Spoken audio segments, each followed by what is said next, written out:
Hello friends, welcome to Makant classes. तो friends, relation और function की जो सीरीज चल रही थी उसमें हम एक क्लास पहले कर चुके हैं और उसमें मैंने रिलेशन और कार्टेशियन प्रोडक्ट क्या होते हैं और ऑर्डर्ड पेयर क्या होते हैं उसका इंट्रोडक्शन मैंने दे दिया था। तो उस पर बेस्ड हम कुछ एग्जांपल्स लेने वाले थे। तो आज की क्लास में वो एग्जांपल्स ही हम ले रहे हैं, है ना। तो देखो, 3 एग्जांपल आपके सामने दिए हुए हैं, बाकी के जो बचे हुए हैं वो इसके बाद में हम लेंगे, ठीक है। चलिए, पहला एग्जांपल दे रखा है देखो आपको कि यदि x+1 and y-2 equals to 3, 1 तो x और y के मान ज्ञात कीजिए। यानी if x+1 and y-2 equals to 3, 1 find the value of x and y। अब देखो, आपको दो ऑर्डर्ड पेयर दे रखे हैं, है ना, और दोनों ऑर्डर्ड पेयर कैसे हैं? इक्वल है। दोनों क्रमित युग्म कैसे हैं? बराबर हैं। ये आपको दे रखा है भाई, एक क्रमित युग्म तो ये हो गया, एक ये हो गया, दोनों बराबर दे रखे हैं। अब मैंने कल की क्लास में आपको बताया था कि कोई भी क्रमित युग्म बराबर कब होते हैं? क्रमित युग्म बराबर तब होंगे जब दोनों के करस्पॉन्डिंग एलिमेंट इक्वल होते हैं, यानी संगत युग्म बराबर होते हैं, तब जाके वो इक्वल होते हैं।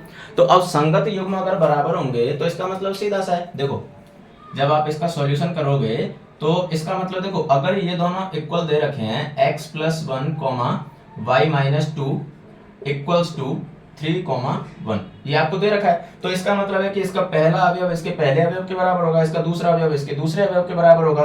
तो इसका मतलब x+1 इक्वल्स टू 3 और y-2 equals to 1। Corresponding element equal हो गए, और करस्पॉन्डिंग एलिमेंट इक्वल होते ही आपके पास दो इक्वेशन बन के आ गई, ठीक है। ये एक इक्वेशन बन गई, ये दूसरी। अब दोनों को सॉल्व करके x और y के मान निकाल दो, बहुत आसान है। तो x इक्वल्स टू 3-1, ये ट्रांसपोजिशन से इधर चला जाएगा, तो x इक्वल्स टू कितना आ जाएगा? 2।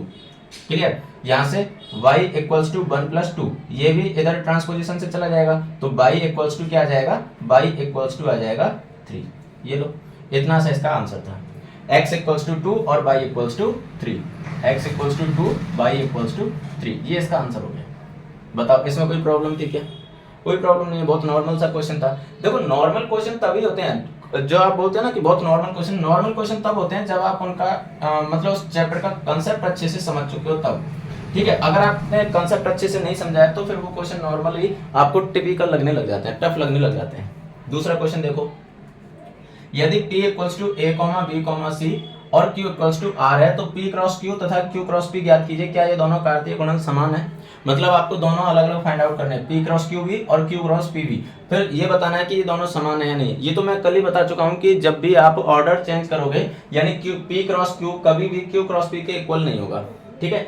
तो क्वेश्चन आपका क्या है कि if p equals to a b c and q equals to r form the sets p cross q and q cross p are these two products equal. तो अब देखो, आपको p क्रॉस q और q cross p find out करना है। तो देखो, उसके लिए सबसे पहले आपको p क्या दिया हुआ है? p आपको दिया हुआ है a b और c, और q आपको क्या दे रखा है?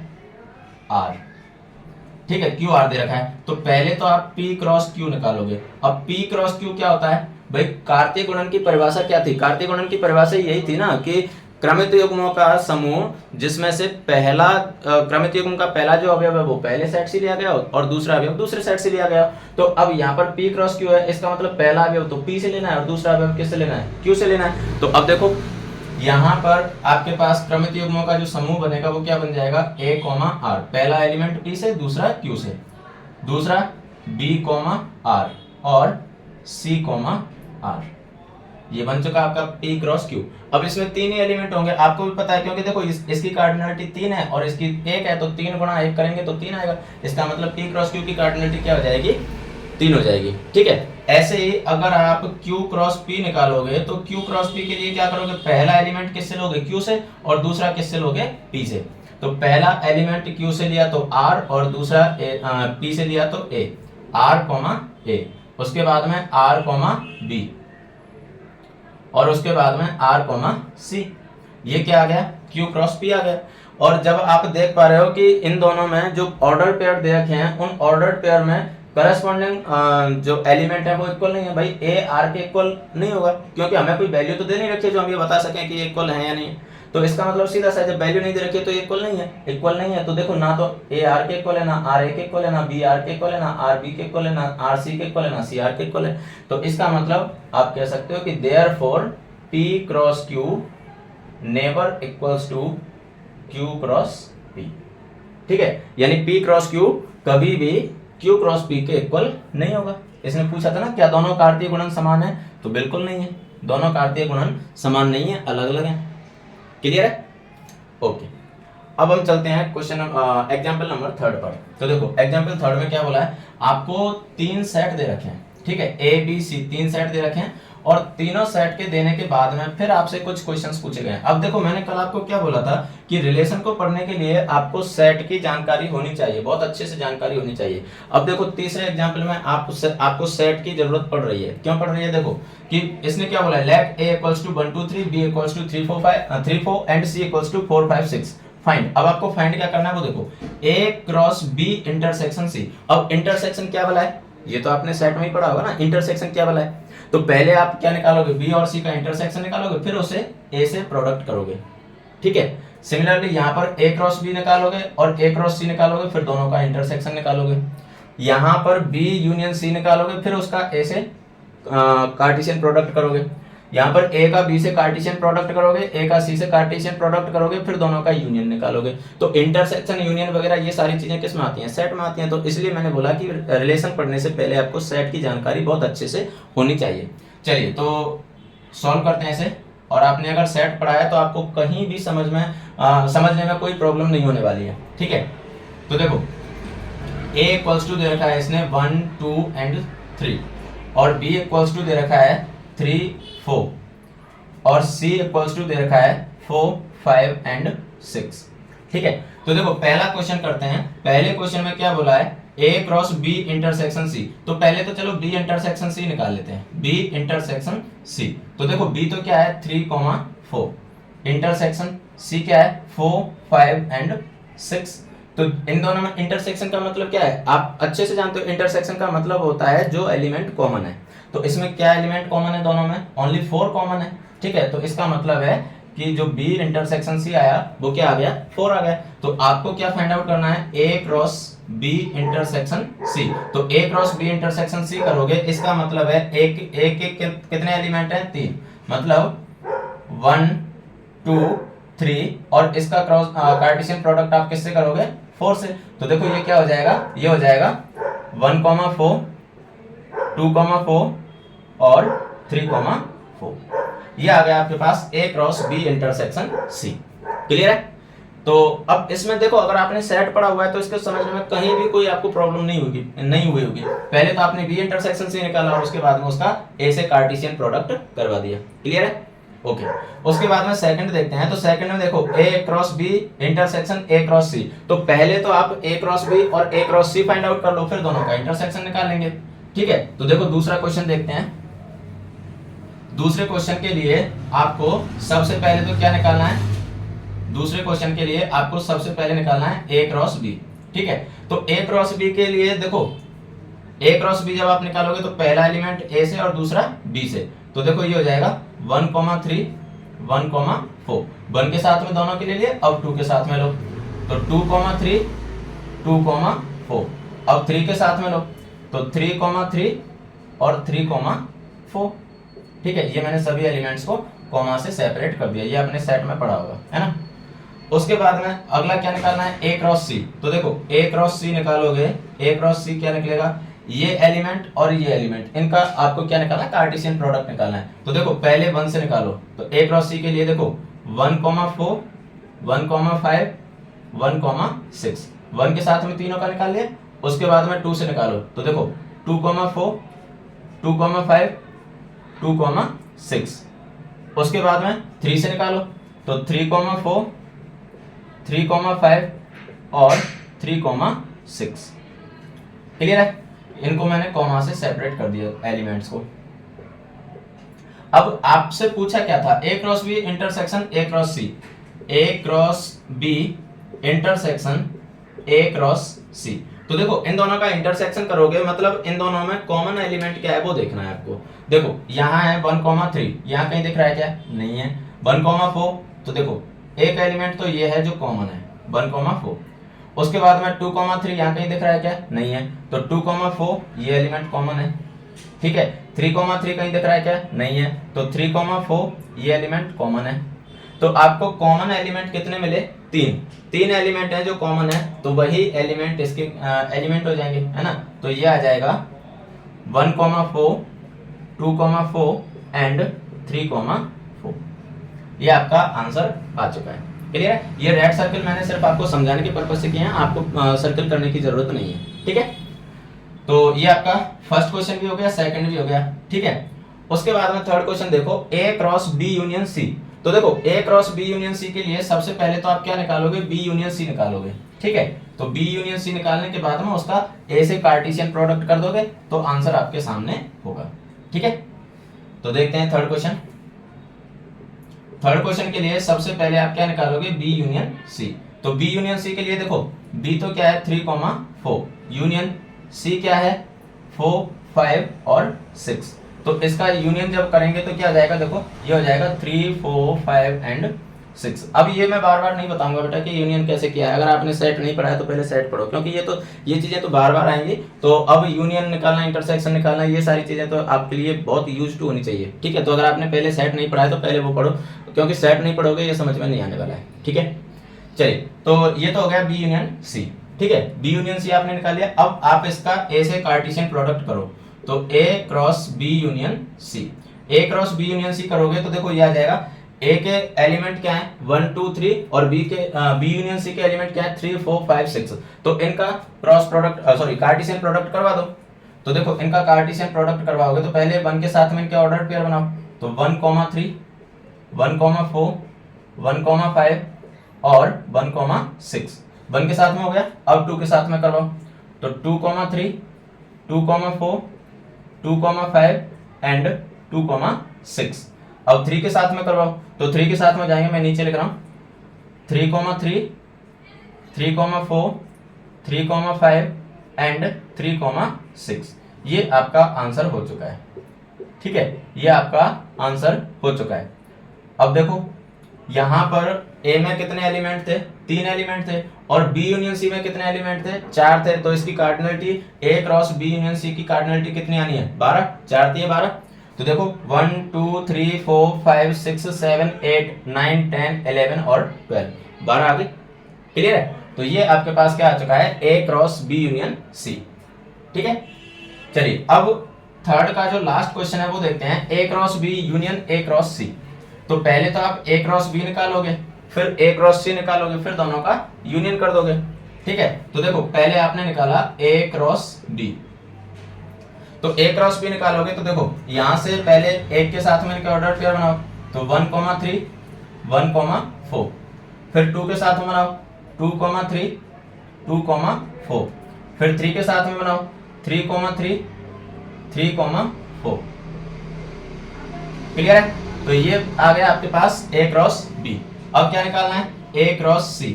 तो ए क्रॉस सी निकालोगे 3 इसमें और 3 इसमें, तो टोटल कितने एलिमेंट हो जाएंगे, 9।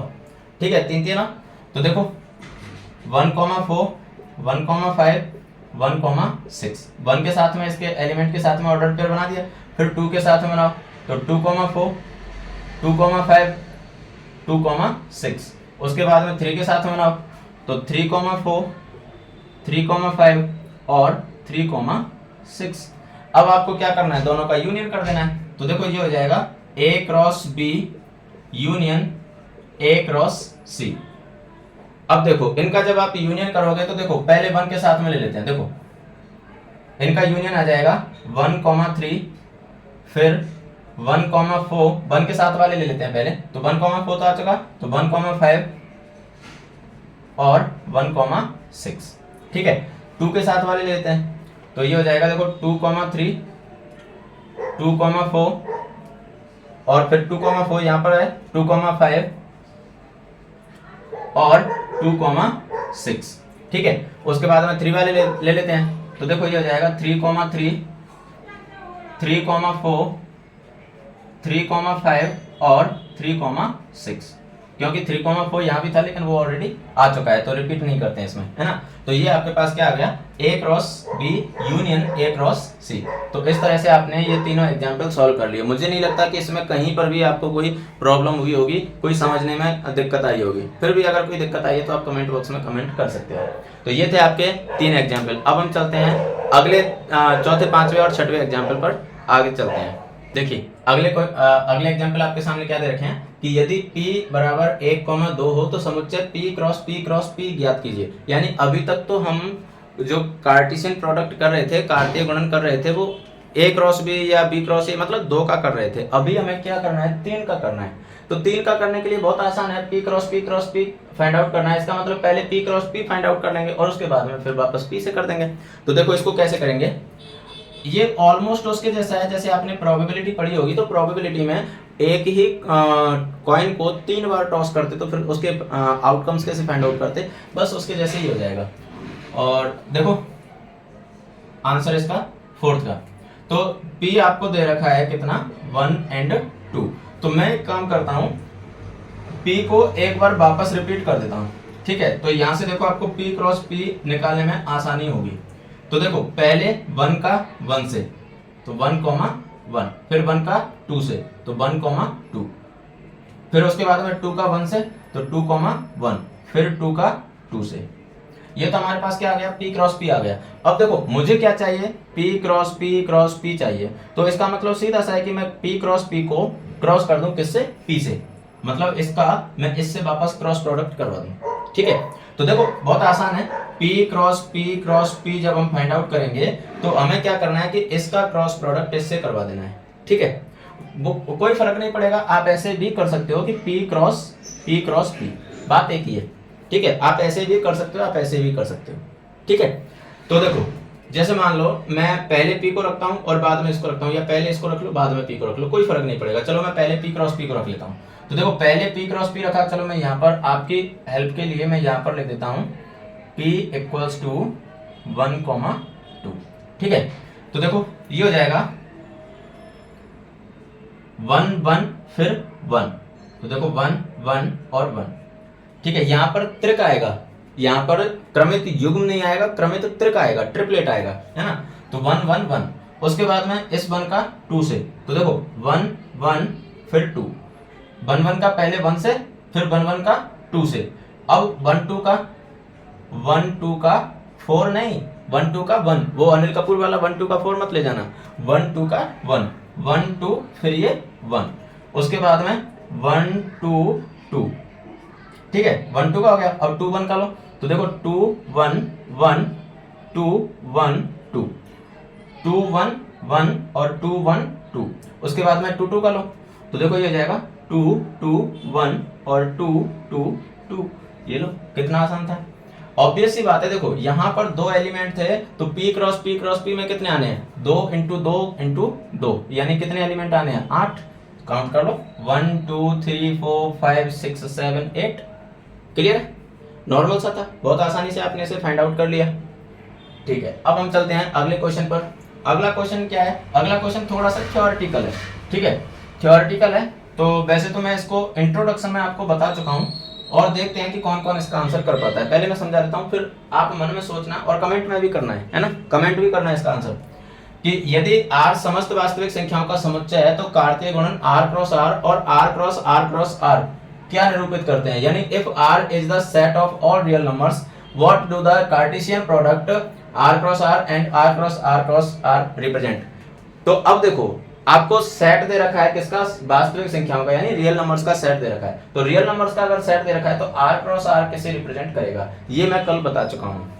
R क्रॉस R जो रिप्रेजेंट करता है वो किसे रिप्रेजेंट करता है भाई, किसी कार्टेशियन प्रोडक्ट की जो डेफिनेशन होती है वो क्या होती है कि भाई set of all ordered pairs, set of all ordered pairs, first element from set A and second element from set B, ठीक है। तो यहाँ पर तो सेट क्या दे रखा है आपको, वास्तविक संख्याओं का समुच्चय दे रखा है। तो इसमें जो भी आएगा मतलब इसमें कुछ इस तरह से आएगा, R, कुछ इस तरह से आएगा भाई। इसका जब आप ऑर्डर्ड पेयर बनाओगे तो कुछ इस तरह से आएगा। और इस तरह से ध्यान करो क्या होता है, कल मैंने बताया था ये चीज आपको, ये होता है निर्देशांक ज्यामिति में किसी बिंदु के, यानी द्विविमीय ज्यामिति में किसी बिंदु के निर्देशांक।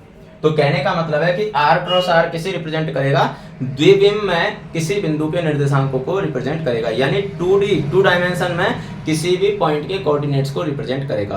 और R क्रॉस R ये किसे रिप्रेजेंट करेगा, यहाँ ट्रिपलेट बन रहा है तो ये 3D में किसी बिंदु के निर्देशांक को रिप्रेजेंट करेगा, 3D में किसी भी पॉइंट के कोऑर्डिनेट्स को रिप्रेजेंट करेगा, ठीक है। तो आप इसके लिए लिख सकते हो R cross R represents represent coordinates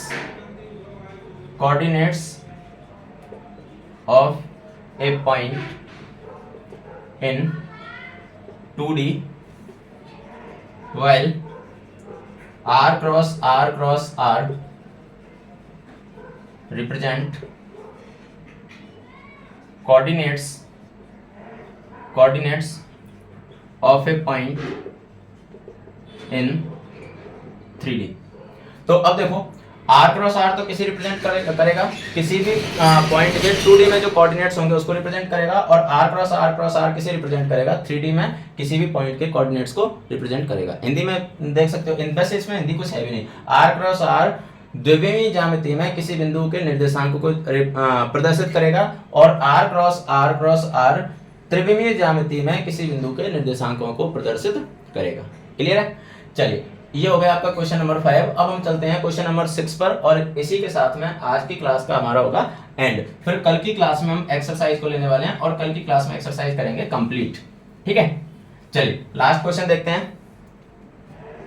तो देखो लास्ट क्वेश्चन क्या है, यदि a क्रॉस b बराबर p comma q p comma r m comma q m comma r हो तो a और b को ज्ञात कीजिए। If a cross b equals to p comma q p comma r m comma q m comma r then find a and b। अब इसमें तो भाई बच्चों वाली बातें हो गई। बच्चों वाली बातें कैसे हो गई? आपको पता है कि कार्टेशियन प्रोडक्ट जब हम करते हैं तो किसी भी ऑर्डर्ड पेयर को उठा लो, उसका पहला एलिमेंट पहले सेट से, दूसरा एलिमेंट दूसरे सेट से। तो इसका मतलब सीधा सा है कि सेट ए जो बनेगा वो सारे ऑर्डर्ड पेयर के पहले एलिमेंट को ले लो, वही सेट ए है। ठीक है, तो सेट ए क्या बन जाएगा आपके पास? सेट ए बन जाएगा p,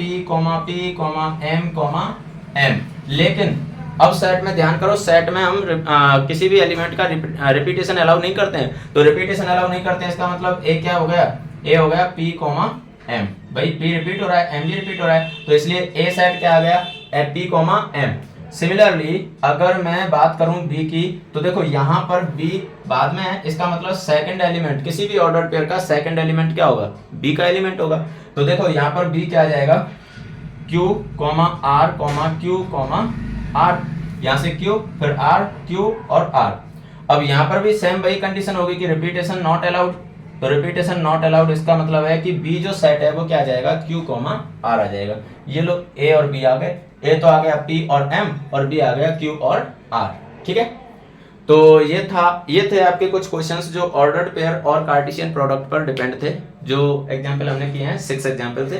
कल की क्लास में हम करने वाले हैं इस एक्सरसाइज को, और एक्सरसाइज को करेंगे कल कंप्लीट। ठीक है, चलिए तो आज की क्लास को यहाँ पर खत्म करते हैं। लेकिन क्लास खत्म हो रही है, जोश खत्म नहीं होना चाहिए। जोश वही कि भाई बरकरार रहना चाहिए, और कल की क्लास में उसी जोश के साथ में मिलना है। कल की जो एक्सरसाइज है उस एक्सरसाइज में मैं क्वेश्चन सॉल्व करूँ उससे पहले आपके कमेंट आ जाने चाहिए, आंसर आ जाना चाहिए, तब तो मजा है पढ़ने में। ठीक है, चलिए तो मिलते हैं कल की क्लास में एक नए जोश, नए जुनून, नई एनर्जी के साथ में। तब तक के लिए हंसते रहिए, मुस्कुराते रहिए, पढ़ते रहिए, खेलते रहिए और सफलता की ओर बढ़ते रहिए। Bye bye, thank you.